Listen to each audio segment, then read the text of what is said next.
Buenos días chicos, son las 3:03 de la tarde. Hoy vamos a hablar acerca de los efectos del pH que tienen en el ambiente como parte de los temas que abarca la materia.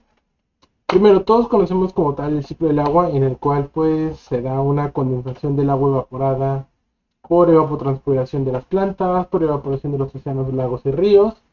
Esta condensación llega a la parte más alta de la estratosfera, bueno, la zona media de la estratosfera, en la cual se condensa y se precipita, como que el ciclo natural del agua que nos han enseñado desde primaria, desde hace 10, 15, 30 años. Pero hay algo llamado lluvia ácida. Algo que pasó de 1780 a 1820 se dieron efectos en Londres sobre la lluvia ácida. Empezaron a ver que hubo precipitaciones que empezaron a dañar la ropa, las estructuras, la maquinaria y a las personas. Empezaron a enfermarse de bronquitis, de asma y empezaron a ver que tenían problemas respiratorios. Esto en la revolución industrial debido a que la lluvia ácida se empezó a presentar por la humedad que existía en Inglaterra, más las emanaciones de CO2, de dióxido y trióxido de azufre y dióxido y trióxido de nitrógeno. Este dio como origen a uno de los siguientes patrones, que fue la producción de ácido sulfúrico y ácido sulfídrico en el ambiente. Ahora también, estos contaminantes sabemos que son de origen antropogénico. ¿Qué significa? Que fue debido a reacciones químicas existentes por la contaminación que dio el humano en la revolución industrial. Lo que hizo que el agua sea acidificada de un pH 5 a un pH 3. Sabemos que la escala de pH va del 0 al 14, entonces de 5 a 3 sabemos que ya es ácido. Esto generó efectos negativos en el agua que se depositaba. ¿Por qué? Como nosotros sabemos, los metales reaccionan bruscamente o agresivamente a los metales. Entonces, los ácidos reaccionan agresivamente a los metales desprendiendo grandes cantidades de hidrógeno. Y durante la producción o la quema de hidrocarburos como lo es el petróleo, la gasolina, el carbón, se liberan grandes cantidades de dióxido y trióxido de azufre, que son de entre los 5 contaminantes de azufre, los más importantes en la contaminación del aire por su alta densidad, lo que los hace más densos que el agua, más densos que el aire. Entonces, al ser más densos que el aire, se mantienen o se quedan en cierta zona donde están siendo emanadas. Lo mismo pasa con el monóxido y el dióxido de nitrógeno. En estos ayudan a la formación del ácido nítrico y el óxido nítrico.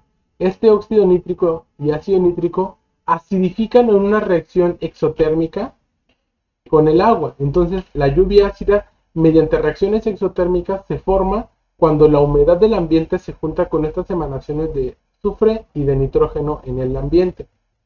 Esto genera que una vez empezado la deposición de gases, el dióxido de sulfuro y el óxido de nitrógeno entran en la atmósfera, se quedan condensados en las regiones cercanas a estas industrias. Debido a los cambios que se dan en la atmósfera, se da una reacción exotérmica en la cual se forman ácidos sulfúricos y ácidos nítricos en las nubes, lo que produce que empiece a caer lluvia con un pH ácido. El aire y el agua producen que en las personas haya quemaduras de piel, se deterioran las estructuras como lo es el concreto y los metales, debido a que el concreto usualmente está hecho de óxidos de calcio y óxidos de silicio que, al ser metales, reaccionan agresivamente los ácidos con ellos.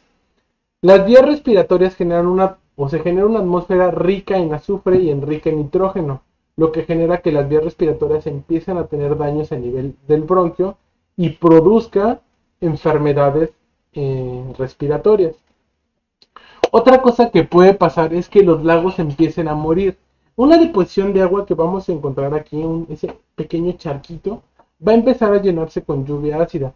El cambio de pH que va a producir esta lluvia va a generar acidificación del medio.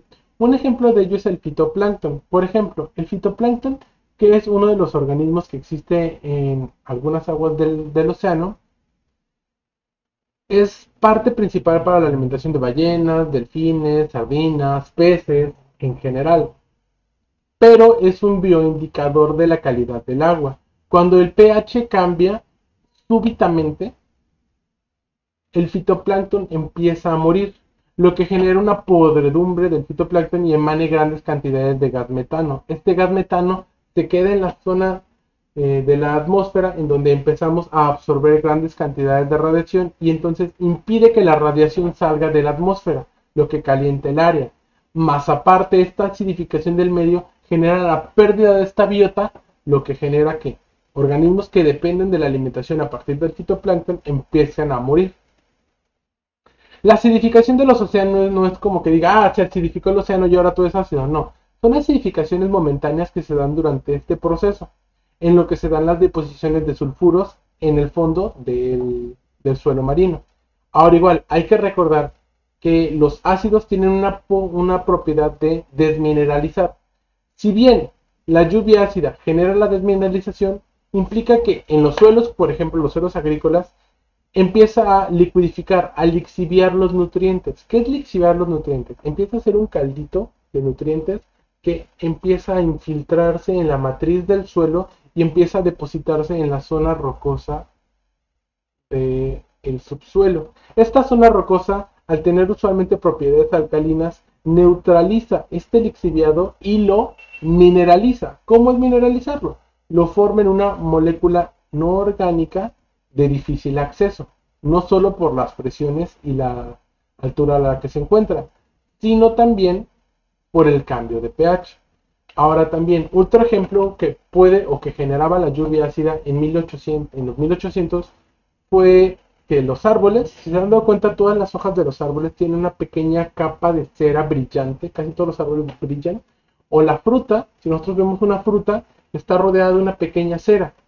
Y esta cera no es porque alguien del Walmart haya dicho, hey, necesito que brille más mi fruta, voy a agregarle cera y las voy a pulir. No, de manera natural, las plantas producen esa cera para protegerse contra plagas de bacterias, hongos e insectos. La lluvia ácida destruye, disuelve esta pequeña capa de grasa que se forma en las plantas, lo que genera que esté dispuesta a bacterias, hongos y insectos, lo que serían las plagas, a atacar los cultivos, en este caso a atacar los árboles, lo que empieza a generar una pudredumbre amarillenta en las hojas, porque empiezan a desnitrificarse, empiezan a perder nutrientes y la fotosíntesis se ve alterada, lo que produce que las emanaciones, las absorciones de CO2 por medio de la fotosíntesis se ven reducidas y genera que más cantidad de dióxido de carbono y monóxido de carbono estén en la atmósfera, lo que produce a la larga ácido carbónico que va a ser precipitado de nuevo en los cambios químicos por precipitaciones de forma de lluvia ácida. La lluvia ácida vamos a entenderla como la producción de ácido sulfúrico y ácido nítrico en el ambiente por características antropogénicas. Por ejemplo, yo les decía, cuando quemamos petróleo, el petróleo no solo es un aceite rico en carbono, igual tiene muchos compuestos como lo es cobalto, azufre, níquel, magnesio, metales pesados.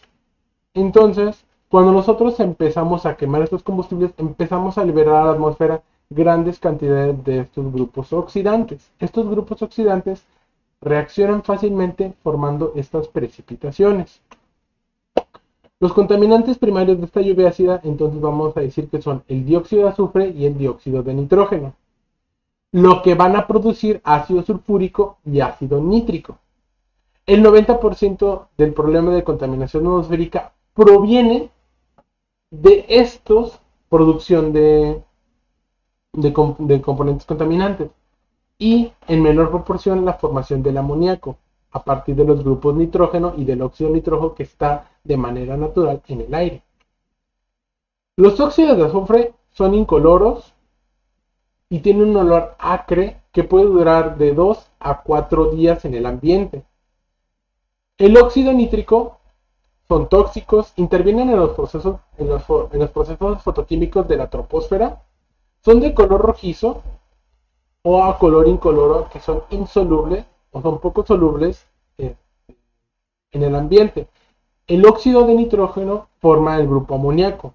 El dióxido de nitrógeno forma al compuesto ácido nítrico. En el caso de los azufres, si bien son incoloros, cuando se mezclan con el agua, producen grandes cantidades de azufre en forma condensada, lo que les da un típico color amarillento café que podemos ver en la atmósfera contaminada.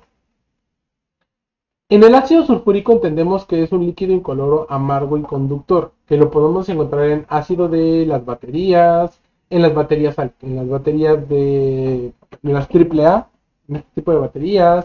Podemos encontrarlo en deposiciones naturales de guano o en deposiciones naturales cerca de sitios de actividad volcánica. Tiene un punto de ebullición de 270 grados Celsius y tiene un punto de fusión de 3 grados Celsius. Las sales de sulfato generan que sean miscibles en agua. ¿Qué significa? Que tienen un gran poder de disolución. Se disuelven fácilmente en agua. El ácido nítrico, en cambio, igual, es incoloro e inodoro. Es un poco más viscoso en estado puro y es amarillento en presencia de impurezas. Da un color agrio y sofocante. Es corrosivo y es tóxico. Igual es miscible en agua. Entonces, por eso se forman estos compuestos cuando damos una característica o una calidad de acidez en el ambiente. La lluvia ácida le quita la tinta a la ropa. En efecto, la lluvia ácida, al ser ácidos fuertes, el ácido sulfúrico y el ácido nítrico atacan al nylon, a los colorantes y a los metales. Podemos ver esculturas de piedra que después de cierta lluvia ácida han sido lavados y quedan más alisadas. La ropa empieza a generar que tenga pequeñas gotitas de diferente color o de color a toda la ropa. Esto pasó en 1800, porque la lluvia ácida era como el boom que pasó después de la revolución industrial por las grandes emanaciones de CO2, óxido de nitrógeno y óxido sulfúrico en el ambiente. Estas emisiones fueron antropogénicas y eran emisiones estacionarias porque se mantenían en el área, porque son gases más densos que el aire. Generaba degradación anaerobia de la materia orgánica, pero, aquí hay otro pero. Empezamos a creer que la lluvia ácida es lo peor que existe. Y no es cierto, porque de manera natural ayuda a que se degrade la materia orgánica, a que produzca incendios en los volcanes, incendios en los bosques o en las emanaciones de volcanes. ¿Qué pasa aquí? La lluvia ácida no existe de 1800 en adelante. De hecho, hay muchas teorías biológicas que nos determinan que las teorías evolutivas del caldo primordial, por los experimentos de Miller, los experimentos de Oparin si quieren, la síntesis química, decía que el suelo primitivo de la Tierra era lleno de volcanes en erupción con constantes emanaciones de óxidos de azufre y óxidos de nitrógeno, lo que generó grandes cantidades de lluvia ácida, lo que ayudó a que empezara a disolverse la roca. La roca empezó a disolverse y empezó a desmineralizarse. Entonces, esta desmineralización de la roca provocó o produjo que se formaran los suelos que ahora conocemos. Más aparte, la liberación de nutrientes que estaban en la roca madre, lo que produjo las primeras protocélulas. Entonces, de manera natural, la lluvia ácida existe. El problema es la zona estacionaria en donde se da la lluvia ácida. No tenemos un volcán cerca de Tijuana, no tenemos un volcán cerca de Ciudad de México. Bueno, en Ciudad de México hay un volcán muy cerca. Pero esto se da porque la lluvia ácida se da en sitios donde hay grandes cantidades de industrialización, donde se dan grandes emanaciones de dióxido de azufre y óxido de nitrógeno. Es importante recabar esto. ¿Por qué? Porque se dice que los suelos volcánicos son altamente nutritivos. ¿Por qué? Porque la roca madre que está saliendo en forma de lava, de magma, endurecido, está siendo disuelta por estos ácidos y está provocando que los nutrientes sean desmineralizados, que sean disponibles para los demás organismos. El problema de la mineralización o de la desmineralización del suelo es que ya que tenemos una capa de suelo rico, cuando le echamos ácido, se disuelven otra vez esos nutrientes y se lixivían. Se filtran al bajo del suelo, llegan al subsuelo y se vuelven a mineralizar, lo que nos deja en áreas de difícil acceso. El suelo restante que queda arriba solo queda con su estructura de silicio, que serían las arcillas, las arenas y los limos, que no tienen materia orgánica, solo es una estructura, imagínense como una esponja endurecida. Esta esponja endurecida ya no tiene fertilidad, ya no tiene nutrientes. Entonces, los suelos tienden a perder estas características, lo que hace que perdamos grandes cantidades monetarias solo porque los ácidos tienen esta propiedad y que es algo importante de entender. Vámonos a la generación. ¿Cuánto generamos de emisiones de dióxido de azufre? Pues tenemos en la generación de dióxido de azufre aproximadamente 1.460.432 toneladas de este gas. Para el transporte de carreteras, el óxido nitroso lo alcanzamos desde 511.856 toneladas al año, y en la agricultura se obtienen casi 308.302 toneladas de amoníaco. Entonces, la generación de electricidad, la agricultura y el transporte en carretera es lo que nos da mayor cantidad de estos gases contaminantes. Pero no solo son estos, igual las plantas de combustión comercial, las plantas de combustión industrial, los procesos industriales sin combustión, por ejemplo. Vamos a irnos a donde nos encontramos. Tijuana. En Tijuana, los que fueron al CETIS, los que llegaron a ir a presenciales, 5 o 6 de la tarde, bajamos por la rampa y vemos una nata café amarillenta, lo que recaba la zona de fábricas y un poquito de Cartolandia. ¿Por qué? Por todas las emanaciones de dióxido de azufre y óxido nitroso que se están formando en estas fábricas. Más aparte, todos los carros que van hacia la zona de Natura, de la presa, que estamos viendo que todo el tráfico empieza a avanzar. La quema de combustibles, las fábricas que están almacenando, sintetizando componentes eléctricos, están liberando estos gases. ¿Por qué Tijuana se salva de la lluvia ácida? No es tan común la lluvia ácida, y no es porque llueva. Los vientos que llegan del Pacífico arrastran a estos, ahora sí que estos son arrastrados hacia Tecate y la Rumorosa, lo que genera que en la zona de la Rumorosa se condensen y se precipite, se acidifique el medio, lo que hace que la Rumorosa se vuelva aún más inhóspita. Esto, al ser reacciones exotérmicas, liberan grandes cantidades de calor que generan una burbuja de aire caliente pasando la Rumorosa. Entonces, los gases que sobran llegan a la parte delantera de la Rumorosa y se calientan y quedan ahí atorados en una burbuja, en un bucle de aire caliente y aire frío que está recirculando la parte alta y baja de la Rumorosa. Abajo de la Rumorosa se encuentra Mexicali, que está teniendo grandes cantidades de emanaciones de estos gases, lo que genera que se sigan recirculando en esa área de manera estacionaria estos gases, generando un mayor calentamiento, porque otra propiedad que tiene el óxido nitroso y el dióxido de azufre es absorber grandes cantidades de luz ultravioleta.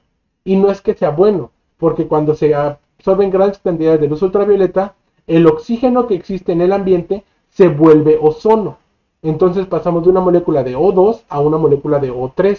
El ozono, al ser altamente tóxico, reacciona con el óxido y el trióxido de azufre y con el óxido nitroso, lo que provoca la formación de lluvia ácida. En Mexicali, al no llover, mantiene condensada esa nube. Luego vienen los vientos del norte, del desierto, del noroeste, que calientan más la zona y recirculan esta capa. Como queda esta capa densa, Mexicali, por todas estas reacciones exotérmicas, aumenta de calor. Esta es una de las explicaciones por qué Mexicali se ha calentado tanto debido a la contaminación. ¿Y por qué las primeras lluvias de Mexicali son torrenciales? Porque hay una reacción súbita de la condensación y produce las primeras lluvias torrenciales ácidas, lo que genera que haya daños materiales. ¿Dónde se dan las mayores cantidades de lluvias ácidas? México, Ciudad de México, Nueva York, Europa, todo lo que es Europa Occidental, Inglaterra, China y Japón. Los óxidos de azufre se forman por la combustión, que son reacciones bajas de azufre más oxígeno para formar óxido de azufre. El óxido de azufre más medio mol de oxígeno nos da trióxido de azufre. Este trióxido de azufre son los que forman el ácido sulfúrico y el ácido sulfuroso. El ácido sulfúrico se da por un proceso de oxidación. El SO2, se mezcla con el H2O para formar ácido sulfúrico. Este ácido sulfúrico vuelve a reaccionar con el agua, pero ya en forma de peróxido de hidrógeno, para formar ácido sulfuroso. No, ácido sulfuroso se vuelve ácido sulfúrico, más moléculas de agua que van a continuar las reacciones anteriores. Cuando se da por procesos de oxidación homogénea, por ejemplo por fotooxidación directa, tenemos la molécula de dióxido de azufre reacciona con la luz ultravioleta para liberar un protón de óxido sulfuroso. Este óxido sulfuroso, como le falta ese protón, es obtenido por otro oxígeno para formar trióxido de azufre más una molécula de oxígeno. Esa molécula de oxígeno puede pasar a la formación de agua o a la síntesis de ozono. En ambos casos ya expliqué moléculas altamente contaminantes. Esta molécula de trióxido de azufre se une con el agua, con la humedad atmosférica y forma ácido sulfúrico. Igual puede haber en especies oxidantes, estos protones que sobraban. Tenemos una molécula de dióxido de azufre más una molécula de OH. Este OH reacciona para formar hidróxido de sulfuro, sería hidróxido de disulfuro. Este hidróxido de disulfuro reacciona con el oxígeno para formar una molécula de trióxido de azufre más una molécula de agua. Una molécula de dióxido de hidrógeno. El dióxido de hidrógeno reacciona para formar una molécula de ácido sulfúrico y esta es una reacción reversible. En el caso de los óxidos de nitrógeno vemos el caso contrario. Tenemos el nitrógeno atmosférico que se encuentra de manera natural más el oxígeno, absorbe energía y forma óxido nitroso. Al absorber esta energía tenemos óxido nitroso. Este óxido nitroso, si hay aún en presencia de oxígeno, forma más óxido nitroso. No pasa nada a nivel atmosférico, porque a nivel atmosférico ayuda a la retención de la luz ultravioleta. Pero cuando se da en las mañanas, en el día, en un proceso bajo, en la troposfera, vemos como este dióxido de nitrógeno reacciona con el agua para formar ácido nítrico o ácido nitroso, el hiponitroso. Este en presencia de luz libera el protones de hidrógeno que va a ser ocupado durante la síntesis de las moléculas de agua en la condensación atmosférica y producir ácido nítrico. En este caso nosotros tenemos reactivos finales como el ácido nítrico o los grupos OH, grupos radicales o grupos de ozono. Esta lluvia ácida puede ser depositada no solo en forma de lluvia, igual existe en forma de nieve, en forma de niebla o en forma de partículas secas. ¿Por qué? Porque tiene una característica poca higroscópica que cuando se deshidrata se puede formar una sal. Esta sal puede quedar dispersa en forma de partículas como si fuera polvo. Otra explicación por la cual Mexicali tiene condiciones tan secas o tan inhóspitas, porque tiene una acumulación de este tipo de ácidos en su atmósfera, bueno, en su área. Puede darse de dos tipos: in situ, porque en el momento hay suficiente humedad y se forma; por trayectoria de largo alcance por contaminantes aéreos. Mexicali tiene ambos casos: in situ por su producción y de largo alcance por el arrastre de gases que se da de Tijuana y Tecate. Un ejemplo que se dio en 1800 fue como en Dublín, París y Berlín se dieron las primeras zonas de lluvia ácida que preocuparon al mundo. Esto hace casi 200 años. Vimos como después de la Revolución Industrial empezó a haber en toda la zona de Europa Occidental y en inicios de España. ¿Por qué? Porque era donde se encontraban las mayor cantidades de industrias en apogeo en ese entonces. ¿Qué pasa? Los peces empezaron a ver afectados porque el ácido empezó a degradar las mucosas de sus branquias, lo que generó que no pudieran tener una oxigenación adecuada, tuvieron anoxia o hipoxia y murieron. En el caso de los moluscos, que dependen del calcio para formar su concha, la lluvia ácida disuelve al calcio, como ya lo habíamos visto. Al ser un metal, responde agresivamente al calcio, lo que disuelve las conchas y les impide absorber este mismo calcio, lo que provoca la muerte de los moluscos. En los crustáceos, como el zooplancton, afecta al pH y este afecta toda la cadena trófica de quienes dependen del zooplancton. En el caso del suelo, como yo ya les había explicado, genera la acidificación que provoca la recuperación tardía del terreno. ¿Por qué? Porque se lixivía. La flora afectada por falta de nutrientes empieza a morir. Se da liberación de metales que producen daños al organismo. ¿Por qué? Porque los metales reaccionan agresivamente con los ácidos y se volatilizan. Y en los animales empezamos a ver pérdida de pelo, desgaste de mandíbulas. ¿Por qué? Porque empiezan a verse afectados por quemaduras por ácido. En la salud humana, a veces son efectos un poquito más indirectos, que puede ser por la disolución de los metales pesados disueltos en el área subterránea, como lo es el cadmio, el cobre y el aluminio. Esto produce que nosotros extraigamos el agua tenga grandes cantidades de metales pesados disueltos, los bebamos y entonces, recuerden, nuestras grasas empiezan a acumular esos metales pesados y los mantienen en la zona de reservas para mantenerlos de manera inerte. ¿Dónde vimos estos efectos igual? Por ejemplo, en Sudbury, Ontario, Canadá, se vio como las industrias que se encargaban de extraer cadmio, plomo, zinc, hierro y cobre obtenían sulfuro de cadmio, sulfuro de cobre, sulfuro de zinc, sulfuro de magnesio, sulfuro de hierro. ¿Qué hacían? Removían todo ese suelo, lo calentaban a grandes temperaturas, producían la liberación de dióxido y tróxido de azufre, lo que empezó a contaminar el ambiente y a darle un ligero tono amarillento, y obtenían los metales purificados. ¿Qué pasó? Pasaron 30 años y empezaron a ver cómo hubo pérdidas de suelo, las personas empezaron a morir, empezaron a tener enfermedades respiratorias, el suelo se volvió estéril.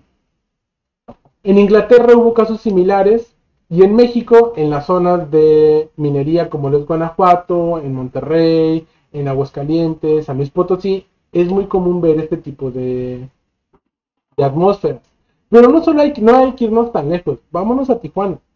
En Tijuana trabajamos con grandes cantidades de industrias que se encargan de ensamblar compuestos eléctricos. Estos compuestos eléctricos usualmente son de cadmio, cobre, aluminio y se oxidan fácilmente con los sulfuros que ya se encuentran en el ambiente por la contaminación, lo que produce una mayor descarga de contaminantes a la atmósfera. Es por eso que igual hay que tener mucho cuidado. Cuando ustedes están en una fábrica, están trabajando en ese tipo de empresas, el equipo de seguridad no solamente es porque el patrón quiera, sino por su salud, porque puede empezar a generar intoxicaciones por metales pesados, daños a los bronquios, vías aéreas, fosas nasales y en las zonas oculares. Si empezamos a más allá de eso, empezamos a tener por metales pesados daños a sistema nervioso central, sistema inmunológico y entonces enfermedades autoinmunes o la muerte. ¿Qué otros efectos puede tener el azufre? Por ejemplo, el azufre cuando tenemos en condiciones de 1 a 6 partes por millón, estamos hablando de que un gramo lo van a dividir en 1.000.000 y si hay 6 partes por millón de ese gramo, encontramos broncoconstricción. Nos cuesta respirar, empezamos a toser. Cuando hay una concentración mínima detectable para el olfato es de 3 a 5 partes por millón. Empieza a oler a huevo, tiene ese aroma a huevo podrido, a huevo caliente. Hay irritación en la garganta cuando ya hay de 8 a 12 partes por millón. Los ojos a partir de 20 partes por millón empiezan a irritarse y nuestros pulmones empiezan a toser, empiezan a detectar que ya hay un problema. Cuando hay más de 50 a 100 partes por millón por minuto, bueno, por metro cuadrado, se da una concentración máxima en 30 minutos para llegar a la muerte. A partir de 400 a 500 puede ser mortal la exposición por menos de 30 minutos. Ahora vámonos. Si no fuera por los vientos del Pacífico, Tijuana sería un área inhóspita simplemente por las emanaciones de azufre que tenemos al día.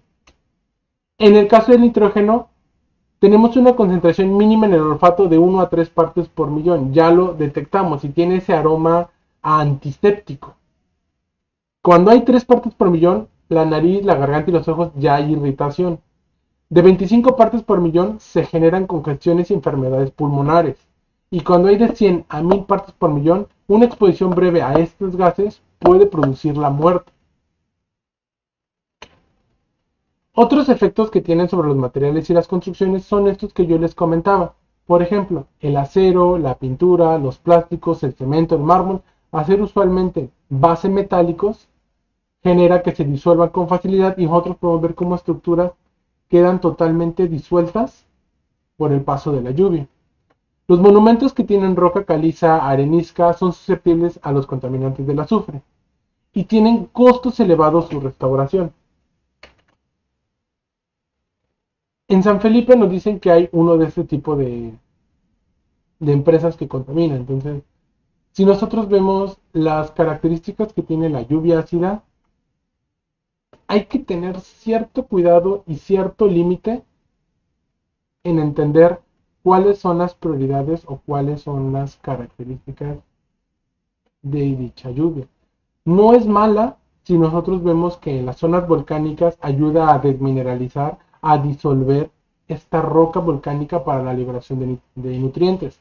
El problema es como la lluvia ácida antrópica o antropogénica está localizada en un solo punto o en ciertas áreas donde están las industrias, propicia que en esas áreas se pierda lo que ya existe. Entonces el suelo que ya se encuentra empieza a dañarse, la flora que ya existe empieza a morir.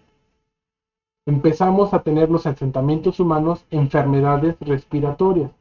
Todo esto porque nosotros no queremos entender que estos compuestos contaminantes se dan por reacciones químicas espontáneas exotérmicas que liberan grandes cantidades de calor. Si fueran endotérmicas sería otra cosa, porque recuerden que las reacciones endotérmicas requieren de energía, entonces tendríamos que meter la energía para producir estas reacciones. Pero muchas de estas reacciones son espontáneas porque son características de reacciones exotérmicas. Entonces se vuelven espontáneas y automáticas. No es que las podamos controlar. ¿Dudas hasta el momento?